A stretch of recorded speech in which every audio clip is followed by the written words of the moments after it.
Hey guys, welcome back to the Topper Squad. So today we will do the lecture 3 of Contemporary Centers of Power. Lecture 3 Asian Supremacy and 30 marks test paper. Topper Squad official mission state rankers 2026-27. So without wasting our time, we will start the chapter 2 of Contemporary World Politics, chapter 2 New Centers of Power. A journey of 1,000 millions begins with a single step. So without wasting our time, first we will see the lecture mission. Lecture 1 and 2 revision we will do. Flow chart and gaps. EU supranational power and Euroscepticism. Lecture 3 Rise of Asian Bangkok. 30 mark master mixed test PYQs, previous year question paper. The questions are from previous year question paper. Now, lecture 1 recap origins. Okay, so now we will do the lecture 1 recap. Okay, recap of the lecture 1. Now, whatever we have studied, just fold your hands and watch me. Okay, now I will ये चलेगा flow chart के through. ठीक है ना. इन 1945 देखो second world war हुआ. Second world war के बाद यूरोप जो था, यूरोप क्या हुआ, यूरोप इकोनॉमी डिस्ट्रक्शन हो गया. अब ऑब्वियसली अगर फाइट करोगे, किसी से लड़ोगे, किसी वर्ल्ड से आप लड़ने जा रहे हो, तो ऑब्वियसली आपकी इकोनॉमी डाउन जाएगी, आप उस पर बहुत सारे पैसे खर्च करोगे. तो इसकी वजह से जो सेकेंड वर्ल्ड वॉर हुआ, सेकेंड वर्ल्ड वॉर के बाद जो यूरोप है उसकी इकोनॉमी डिस्ट्रक्शन हो गई, उसकी इकोनॉमी डाउन चली गई, डिस्ट्रक्शन हो गया. ठीक है, वर्ल्ड वॉर 2. ठीक है, 1945.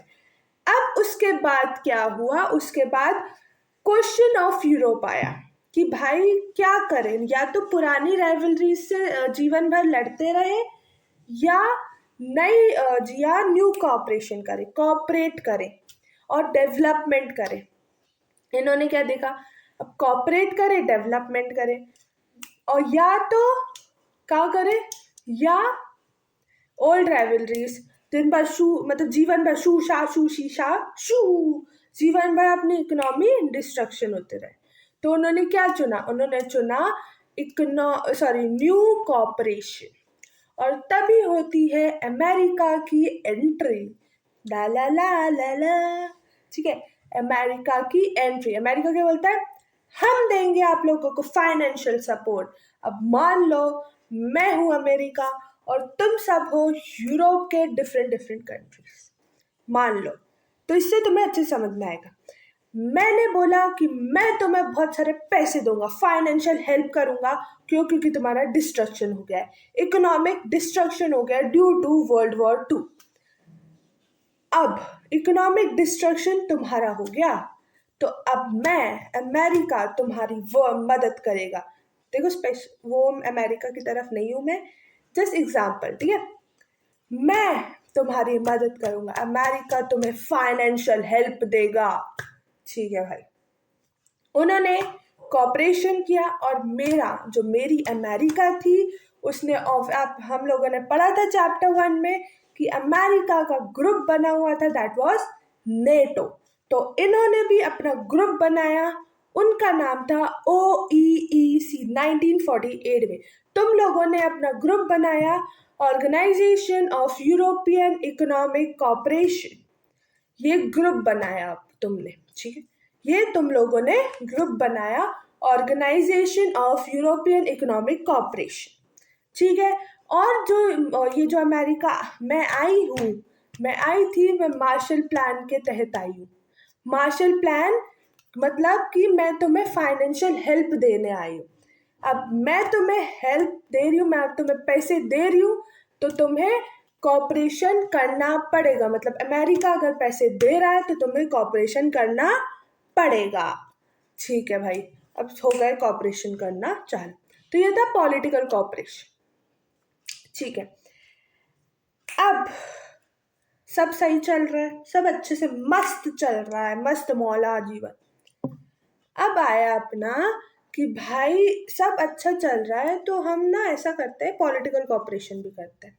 तुम लोगों ने सोचा कि सब अच्छा चल रहा है, सब अच्छा डेवलपमेंट भी हो गया, सब हो गया, अब पॉलिसीज, गवर्नमेंट किस टाइप की गवर्नमेंट होगी, ये पॉलिसीज ये भी लगवा देते हैं। बोला ठीक है।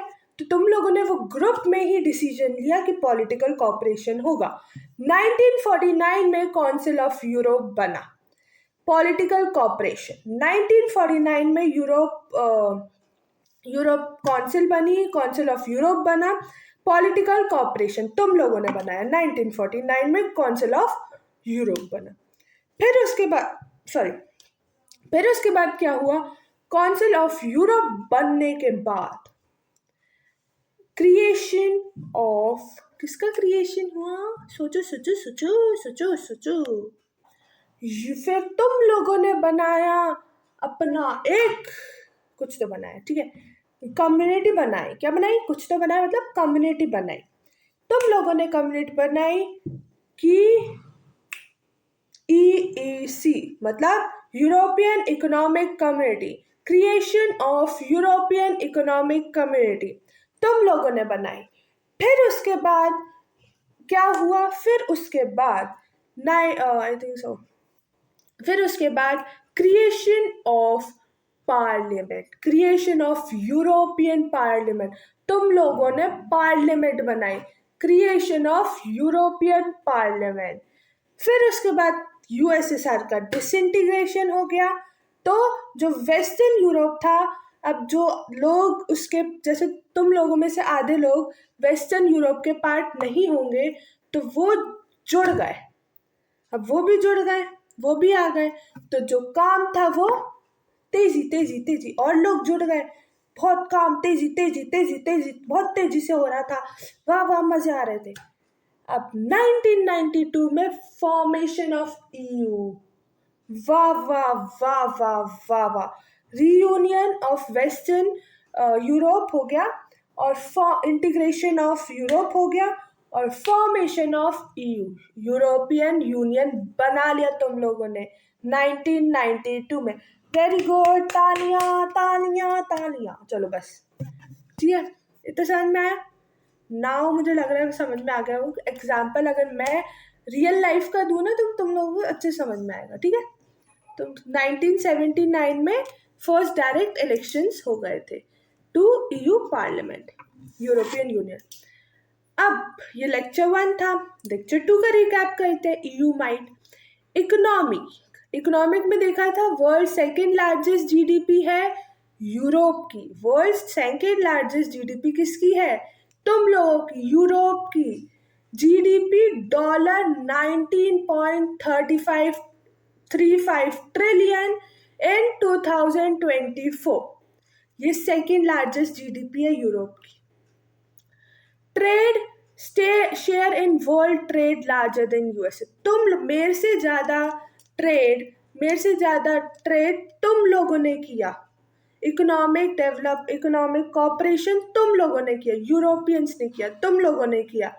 तो USA से शेयर तुम लोगों ने ज्यादा किया, मेरे से ज्यादा तुम लोगों ने शेयर दिया है। और अब मैंने आपको बताया था कि फ्रांस एक तो UN ने, यूनाइटेड, तुम लोगों ने 5 क्या किया था, EU ने 5 परमानेंट और 10 नॉन परमानेंट मेंबर्स। 5 इंपॉर्टेंट कौन कौन से थे, फ्रांस, रशिया, चाइना, ब्रिटेन, और फ्रांस, रशिया, चाइना, ब्रिटेन, और कौन था, फ्रांस, रशिया, चाइना, कोई था और, अमेरिका। हाँ, मैं भी हूँ, ठीक है। France, Russia, China, Britain, America, ठीक है, ये 5। और इनमें से जो फ्रांस की जो सीट थी, इनमें से जो फ्रांस है उसके पास परमानेंट सीट है of UNC, United nation security council की परमानेंट सीट है इसके पास। प्लस फ्रांस के पास 335 न्यूक्लियर वॉर हेड्स भी हैं। और अगर किसी करेंसी, अगर डॉलर को एक करेंसी टक्कर दे सकती है तो वो है यूरो। वो क्या है? यूरो। ये हमने कल पढ़ा था। एक्ट्स, और ये एक्ट करता है एज अ नेशनल स्टेट क्योंकि इसके पास अपनी फ्लैग है, अपना एंथम है, बस अपना कॉन्स्टिट्यूशन नहीं है जो 2003 में फेल हो गया था। बाकी सब इसके पास अपना फ्लैग है, अपना एंथम है, अपनी सिंगल करेंसी है, और बहुत सारी चीज़ें, ठीक है, अपनी own flag, anthem, currency, everything. बल्कि उसके पास फॉरेन एंड क्या बोलते हैं, सिक्योरिटी पॉलिसी भी है। तो उसके पास ये सारी चीज़ें। और यूरोप डे बनाया जाता है 9th मई को, इज सेलिब्रेटेड ऑन 9th मई। उसके पास अपनी common foreign and security policy, ठीक है। और ये मास्ट्रिक्ट ट्रीटी 1992 एस्टैब्लिश द यूनियन। ये जो मास्ट्रिक्ट ट्रीटी थी 1992 में, तब ये जाकर इस फॉर्मेशन हुआ ईयू का, यूरोपियन यूनियन का। अंडरस्टूड? आई अब समझ में आ गया होगा। लेक्चर 1 और लेक्चर 2 क्लियर, डन, रिकैप भी हो गया। अब आते हैं हम लेक्चर 3 पे, सुप्रानेशनल। अब देखो, EU is a supranational organisation. अब वो बहुत सुप्रानेशनल हो गई थी, अब बहुत सारी चीजें EU में आ चुकी थी। EU का फॉर्मेशन ऑफ EU भी हो गया था 1992 में, जैसे मैंने आपको फ्लो चार्ट के थ्रू बताया। वो एक नेशनल स्टेट की तरह रिप्रेजेंट कर रहा था। क्यों? क्योंकि उसके पास अपना फ्लैग, अपना एंथम, अपनी करेंसी, अपना common security and foreign policy, हर चीज, और डॉलर को जो टक्कर दे सकता है वो यूरो, वो हर चीज थी। और यूरोप डे मनाया जाता है 9th मई को, याद रखना, ये CUET में आता है। अब EU is a supranational organisation इसलिए बोला गया। चैलेंजेस की बात करें तो Euroscepticism in some nations. Britain tactical stayed out of the market. Britain बाहर रहा मार्केट से। क्यों? क्योंकि इन लोगों में लड़ाई चलती रही। क्यों? क्योंकि ये जो है ना, वो ब्रिटेन मानने को तैयार नहीं था कि सिंगल करेंसी। उन्होंने बोला, ब्रिटेन लोग ने बोला, हम अपनी करेंसी यूज करेंगे, हम अपनी करेंसी खुद यूज करेंगे, हम ये सिंगल करेंसी का रूल नहीं मानते। इसके साथ साथ डेनमार्क, स्वीडन रेजिस्टेड, कि इस ब्रिटेन की बात से डेनमार्क, स्वीडन, इन सब ने रेजिस्ट किया। द मैस्ट्रिक्ट ट्रीटी, इसको भी रेजिस्ट किया, ठीक है, ब्रिटेन की। उन्होंने भी बोल दिया कि भाई सिंगल करेंसी का रूल नहीं, मतलब नहीं, हम अपनी करेंसी करेंगे, ठीक है। Map drill, EU members, blue old and western members, red जो है न्यूअर सोवियत ब्लॉक है, जो रेड देख रहे हो आप वो न्यूअर सोवियत ब्लॉक है, और जो ब्लू टाइप का देख रहे हो, जो आपने कल भी बताया था मैंने, उसका ये ओल्डर वेस्टर्न मेंबर्स है, ठीक है। फिर expansion face reservation from members, मतलब कुछ न्यू मेंबर्स को रिजर्वेशन मिला, और कुछ थोड़े से ओल्ड मेंबर्स को भी, वेस्टर्न मेंबर्स को भी रिजर्वेशन मिला, ठीक है। फिर आता है बर्थ ऑफ एशियन। कैसे हुआ बर्थ ऑफ एशियन? अब देखो, 1967 में फॉर्म्ड दी बैंकॉक डिक्लेरेशन। एक बैंकॉक डिक्लेरेशन फॉर्म किया गया 1967 में। उसके ये देखो क्या हुआ था, अब मैं आपको अच्छे से समझाती हूँ। हमने चैप्टर 1 में क्या पढ़ा था? हमने चैप्टर 1 में पढ़ा था USA और USSR। USA के पास क्या था? कैपिटलिज्म। और USSR के पास क्या? USA के पास है भी कैपिटलिज्म है, USSR के पास सोशलिज्म था, क्योंकि वो अब डिसइंटीग्रेट हो गया। तो अब USA को हम फर्स्ट वर्ल्ड बोलते हैं और USSR को हम सेकेंड वर्ल्ड बोलते हैं। क्यों? क्योंकि जो कैपिटलिज्म हमने पढ़ा था फर्स्ट वर्ल्ड, हम उसको बोलते हैं जो कैपिटलिज्म को अडॉप्ट करता है, और जो सेकेंड वर्ल्ड होता है जिसको सोशलिज्म अडॉप्ट करता है, वो सेकेंड वर्ल्ड माना जाता है। थर्ड वर्ल्ड हमारा इंडिया। थर्ड वर्ल्ड इसको किसको बोला? जो क्या बोलूं, जो मतलब रिसेंटली अभी अभी उसको आज़ादी मिली, 1947 में उसको आज़ादी मिली। तो हम किसी के कब्जे में थे, हमको कोई कंट्रोल कर रहा था जो था ब्रिटिशर्स हमें कंट्रोल कर रहे थे। तो हम उनसे उनके चंगुल से जब बाहर आए, हाँ, तो थर्ड वर्ल्ड हम उन्हें भी कहते हैं। थर्ड वर्ल्ड समझ में आ गया किसको बोलते हैं। अब थर्ड वर्ल्ड एशिया और अफ्रीका भी है। क्यों? क्योंकि वो भी किसी के कंट्रोल में थी, वो भी अभी छूटी, वो भी किसी के कंट्रोल में थी और वो भी अभी छूटी। तो अफ्रीका और अमेरिका को नहीं, अफ्रीका और कुछ था, एशिया, समथिंग लाइक, हाँ, तो अफ्रीका और एशिया भी चंगुल से छूटी थी। एक ऐसा था कि एक के पास से एक कंट्रोल में छूटती थी तो दूसरा पकड़ लेता, तीसरा, फिर चौथा, ऐसे होता गया। लास्ट में उनको आके फ्रीडम मिली। तो इसको भी हम बोलते हैं थर्ड वर्ल्ड। अब हम थर्ड वर्ल्ड बोलते हैं तो इंडिया ने क्या किया, इंडिया ने इन्हें थर्ड वर्ल्ड यूनिटी देने की कोशिश की, पर वो लोग बोले भाड़ में जाने दो, हम अपनी कंट्री बनाएंगे। तो ये एशियन कैसे इस्टेब्लिश हुआ ये बता रही हूँ। तो अब ये पांचों देशों ने, इंडोनेशिया, मलेशिया, फिलीपींस, सिंगापुर और थाईलैंड, ये पांचों देशों ने अपना वो बनाया कि ये जो दे रहा है थर्ड वर्ल्ड यूनिटी, भाड़ में जाने दो, हम अपना एशियन खुद इस्टेब्लिश करेंगे, हम अपना एशियन खुद इस्टेब्लिश करेंगे। तो ये पांचों, इंडोनेशिया, मलेशिया, फिलीपींस, सिंगापुर और थाईलैंड ने अपना एशियन कंट्री खुद इस्टेब्लिश करी। और इनका गोल क्या था? इनका गोल ये था, accelerate economic growth and regional piece.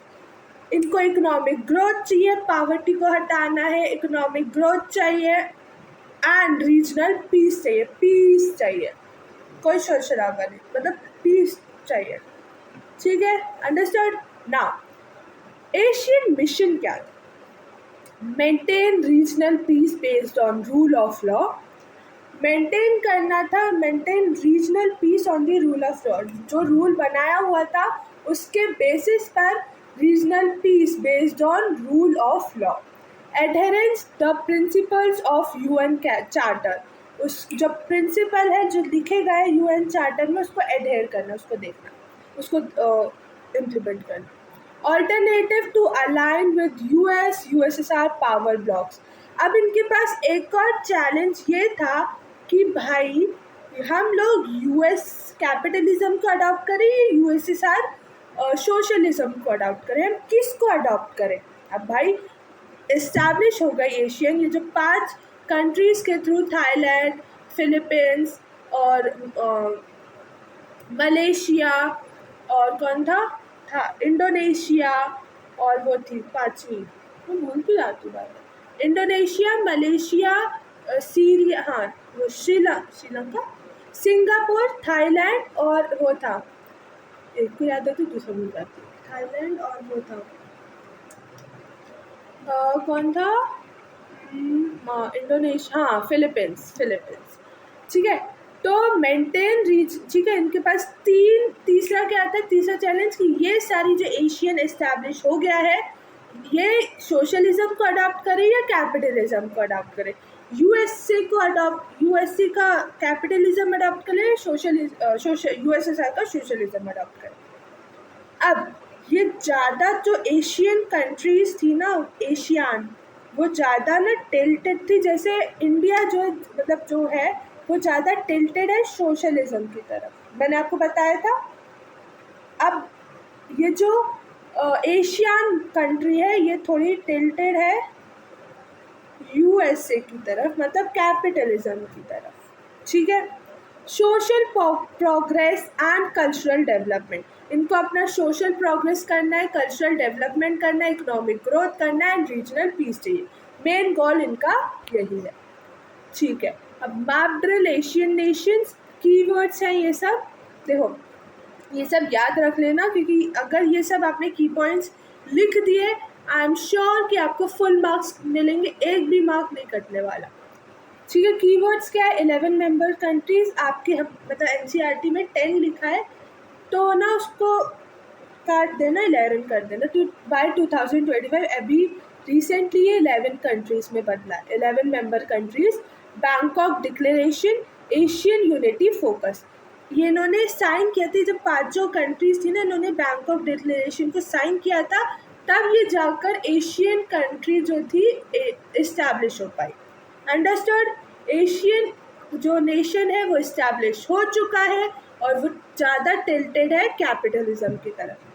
ठीक है, तो ये ना कीवर्ड्स मैंने रखे हैं, 11 member countries by 2025, Bangkok declaration और एशियन यूनिटी फोकस। इस पे ध्यान दे देना, ठीक है।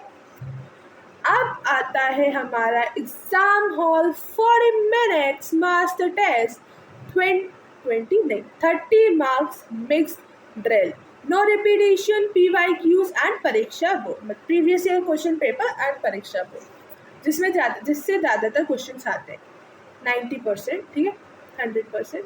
Section A MCQs, which declaration established ASEAN in 1967, अभी हम पढ़ के आए हैं। Who is known as the Iron Man of India? Oh my God, इतना easy. Okay, now direct elections of the EU Parliament first occurred in, बताओ, ठीक है। NITI Aayog chairperson is the prime minister, ठीक है, CA। इसका आंसर मैंने बता दी क्योंकि आई थिंक सो लोगों को नहीं पता होगा, आप लोगों को नहीं पता होगा। Section B and C drills 10 marks का है। Successor state of Soviet Union in world politics, वो आप लोगों को पता होगा। First linguistic state established in India was, the EU was formed by the dash treaty बताई थी मैंने। शॉक थेरेपी, ट्रू और false, shock therapy led to a severe recession in USSR, true या false, Radcliffe line divides India and China, first 5-year plan priority was agriculture, true या false? Now, these are the questions. Define the term supranational organization. वो points लिख दोगे तो भी हो जाएगा। Mention any 2 founding members of Asian, वो Indonesia, Malaysia, इनमें से कोई भी लिख देना। सीरिया को बोलते, श्रीनगर, सिंगापुर या फिलीपींस, या जो भी लिखना है आपको लिख देना, ठीक है। Explain the meaning of two nation theory, state 2 challenges of nation building. Okay, so explain the European Union as a world power, justify with economic and military facts from the lecture जो मैं आपको पढ़ाया। Focus on GDP and France facts, जो France facts थे और GDP उस पर ज़्यादा फोकस करना। Evaluation have mentioned $19.35 trillion in the year of 2024 and permanent seat वाला फ्रांस का बता देना, ठीक है। तो ये ऑफिशियल आंसर की है, ये कीवर्ड्स है for marks. State topper, the future belongs to those who prepares for it today. So now Topper Squad Academy 2026-27. Now I should take a leave because lecture 3 is completed and everything. Lecture 1 I have done, lecture 2, lecture 1, lecture 2 recap is done. Lecture 3 is completed, and stay connected with the Topper Squad. Stay curious, keep shining. Stay connected with the Topper Squad and with me, and we will rule the state list in 2026-27. We will be the rankers of this year 2026-27. Now, what you have to do, you have to click the subscribe button for lecture 4 of this chapter. Okay, so bye bye guys. Don't forget to like, share, subscribe my channel, and also if you have any doubt, write in the comment below. Bye bye guys. Love you all. Bye bye. Do this exam, 30 marks test. Okay, bye. Bye. Love you. Bye-bye.